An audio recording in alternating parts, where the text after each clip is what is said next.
আল্লাহর দিকে তাকিয়ে শেভ করিয়েন না। দেখেন এটা অনেক কিছু না, এমন না যে শেভ করলে আপনি একবারে কাফের হয়ে গেছেন, মুশরিক হয়ে গেছেন, এমন না। লজ্জা থাকা উচিত। কিভাবে কাটতেছেন? কিভাবে ক্যাফ মহিলার ওঠে না, আপনার ওঠে, কেমনে কাটতেছেন? গলা কেটে দিবেন?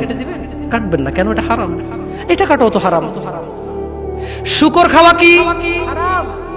এই যুবক তুমি দাঁড়াও, সবাই লক্ষ্য করবেন না, ওকে কেউ ভিডিও করিও না, পরে লজ্জা পাবে ইন্টারনেট আসলে। তোমাকে এখন শুকরের মাংস দেবো, খাবা? কেন খাবা না?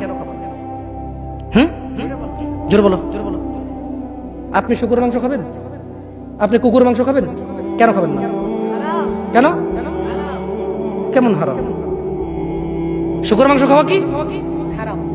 এই এখানে তেলার এভাবে বলছি না। কেউ কি রাজি হবে তার বোনের সাথে জানা করতে? কেন? কেন? কেন? কেন? তো নামাজ না পড়া কি? শুকরের মাংস খাচ্ছ না হারাম দেখে নামাজ ছেড়ে দিচ্ছ, তো সেটা তো হারাম। তার মানে তোমার যদি স্বাদ লাগতো আর তোমার বাপ মা যদি শুকরের মাংস খাইতো, তুমিও খাইতা, হারাম আর বাস্তা। তোমার বাপ নামাজ পড়ে না যুবক, তাই তুমি নামাজ পড়ো না। তোমার বাপে ভাত খায় তাই তুমি ভাত খাও। পাকিস্তানের রুটি খায় তাই ওরা রুটি খায়। চাইনিজরা এইভাবে লাঠি দিয়ে খায়, ওরা লাঠি দিয়ে খায়।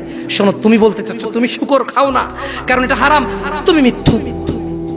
তুমি একটা চরম মিথ্যাবাদী, ধোঁকাবাজ। তুমি বলছো তুমি শুকর খাও না, এটা হারাম না? তাহলে তুমি নামাজ না পড়াও তো হারাম, তা তুমি কেন কেমনে ছেড়ে দিচ্ছ?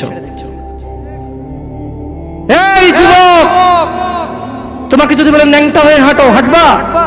কেন? কেন? কেন? ন্যাংটা হয়ে কেন হাঁটবা না? কি নোংরা কাজ? তো নামাজ পড়ো না, তোমার শরম লাগে না? শুকরের মদ কি রাস্তায় হেঁটে মদ খেতে পারবে? কার সাহস আছে? এখানে সাহসের অভাব নেই। বাপরে বাপ, এই কথা বলে আবার কারো সাহস জায়গায় দিতে চাই না, তবে অনেকেই চাইবে না। অনেকেই কেন? শরম। কেন? কারণ কেউ যদি রাস্তা দিয়ে হেঁটে হেঁটে মদ খায়, ওর সাথে কেউ মেয়ে বিয়ে দিবে? কেউ? আপনি রাজি হবেন রাস্তায় ভাবে মদের বটল নিয়ে হাতে হাতে মদ খায়, এর কাছে মেয়ে বিয়ে দিবেন? কেন? এটা নির্লজ্জ লোক মদ হেঁটে হেঁটে খায় ওপেনে। এই ছেলেটাই কিন্তু ওপেনে নামাজ পড়ে না, আপনি মেয়ে বিয়ে দিচ্ছেন। আপনি নাকি ধার্মিক? হ্যাঁ, চিটিং মেশিন।